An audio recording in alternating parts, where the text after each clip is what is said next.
હાલો friends, હું છું નૈના અને નૈનાના ગુજરાતી કિચનમાં તમારું સ્વાગત કરું છું. આજે આપણે બનાવવાના છે લીલા વટાણામાંથી પૂરીની રેસીપી.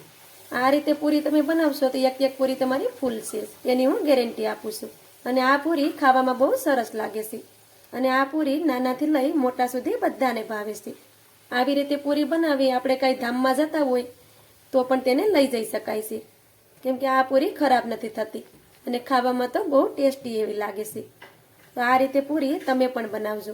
આને બનાવતા ઝાઝો ટાઈમ પણ નથી લાગતો. ખૂબ જ ઓછા ટાઈમમાં આ પૂરી બનીને રેડી થઈ જાય છે અને એકદમ ફૂલેલી થાય છે. તો ચાલો રેસીપી બનાવવાનું ચાલુ કરીએ. પૂરી બનાવવા માટે આપણે અડધો વાટકો ભરીને લીલા વટાણા લીધા છે. વટાણાને આપણે પાણીથી સારી રીતે ધોઈ લીધા છે. 4થી 5 આપણે લસણની કળી લીધી છે. એક મરચાંને આપણે આ રીતે નાના ટુકડામાં સુધારી લીધું છે. એક આપણે આદુનો ટુકડો લીધો છે. આ બધી વસ્તુને આપણે પીસવાની છે, તો એને આપણે મિક્સરના જારમાં નાખી દઈશું. આ રીતે નાનું મિક્સરનું જાર આવે છે તે જ લેવાનું. તેમાં તે બધું જ સારી રીતે પીસાઈ જાય છે. હવે તેમાં આપણે અડધી ચમચી ભરીને જીરું નાખી દઈશું. હવે તેમાં આપણે 1 ચમચી જેટલું પાણી નાખી દઈશું. ઝાઝું પાણી તેમાં નથી નાખવાનું. હવે તેનું ઢાંકણ આપણે બંધ કરી દઈશું અને બધી વસ્તુને આપણે સારી રીતે પીસી લેવાની છે. બધી વસ્તુને આપણે સારી રીતે પીસી લીધી છે. તમે જોઈ શકો છો કે આ રીતે એની ફાઇન પેસ્ટ બનાવવાની છે. આમાં વટાણાનો દાણો આખો ન રહેવો જોઈએ. જો આમાં વટાણાના દાણા આખા પાખા રહેશે તો પૂરી છે તે વચ્ચેથી તૂટી જશે અને ફૂલશે નહીં. તેનું ધ્યાન રાખવું. હવે તેને આપણે એક વાસણમાં કાઢી લેશું.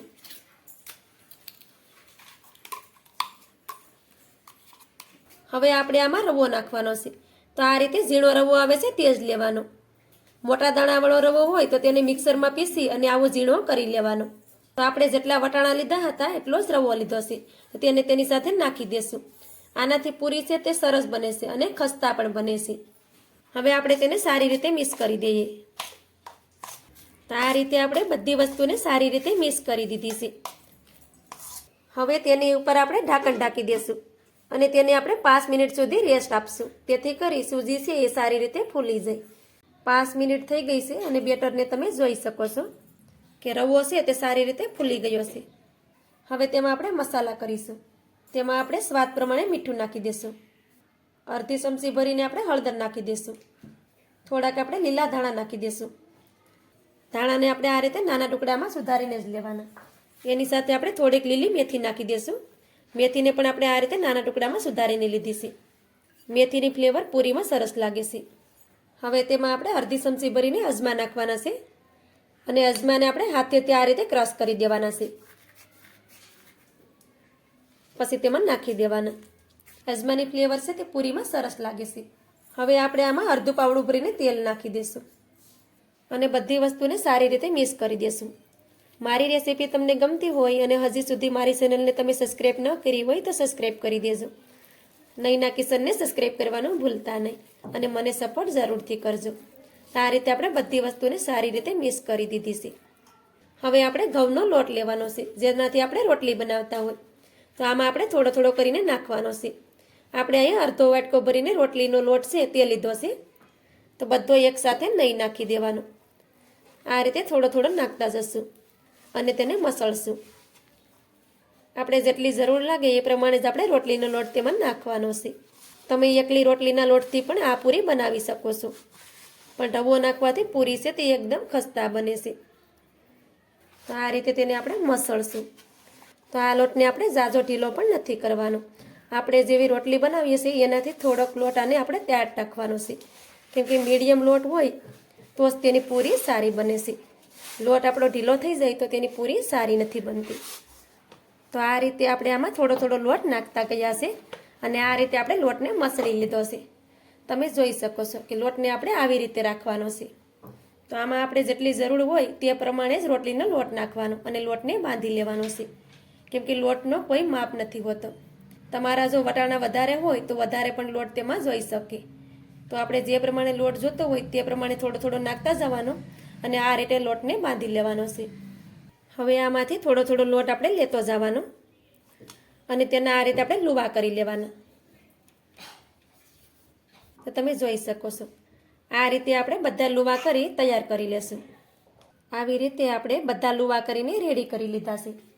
હવે તેની ઉપર થોડુંક તેલ નાખી દેવાનું અને આ રીતે બધા લુવામાં લગાડી દેવાનું, જેથી કરી આ ઉપર સુકાઈ ન જાય.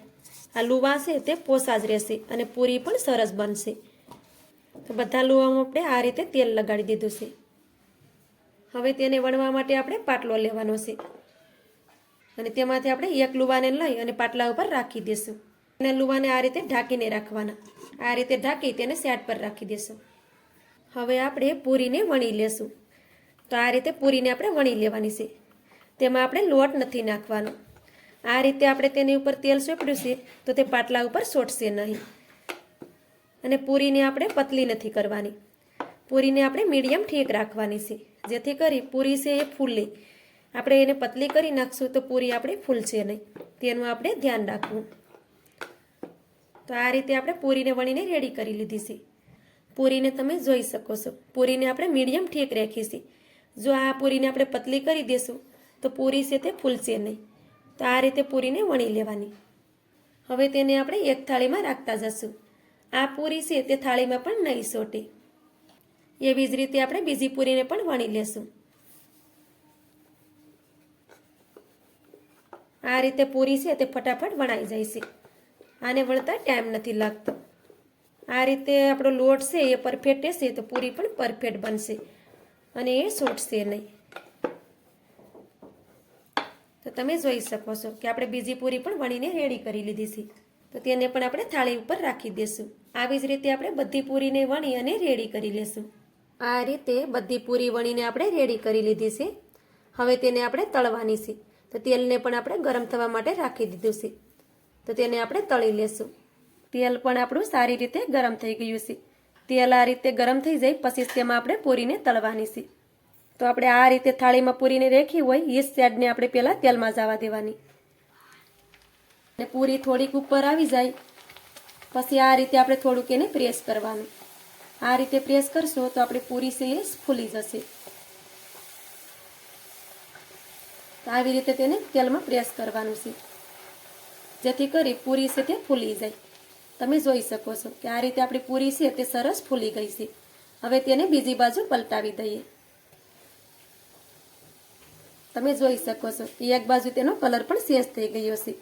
તો આપણે ગેસને ધીમો કરી દઈએ અને પૂરીને આ રીતે બંને સાઈડમાં તેને સારી રીતે તળી લઈએ. એક પૂરીને તળાતા અડધી મિનિટનો સમય લાગે છે અને પૂરી પણ સારી રીતે તળાઈ ગઈ છે. તમે જોઈ શકો છો કે આપણી પૂરી એકદમ ફૂલી ગઈ છે. આ રીતે સ્ટેપ કરશું તો તેમાં તેલ પણ નહીં રહે. તેમાંથી બધું તેલ નીકળી ગયું છે. તમે જોઈ શકો છો. હવે તેને આપણે એક થાળીમાં કાઢી લઈએ.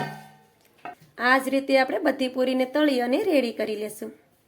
આ રીતે આપણે બધી પૂરી તળીને રેડી કરી લીધી છે અને પૂરી પણ આપણી બધી ફૂલેલી બની છે. આ રીતે પૂરી બનાવશો તો આ પૂરી નાનાથી લઈ મોટા સુધી બધાને ભાવશે. અને મારી આ પૂરીની રેસીપી તમને સારી લાગી હોય તો લાઈક કરી કોમેન્ટ કરજો અને ચેનલ પર નવા હોય તો સબસ્ક્રાઈબ કરવાનું ભૂલતા નહીં. તો મળીએ એક આવી જ નવી રેસીપીની સાથે. ત્યાં સુધી બધાને જય માતાજી.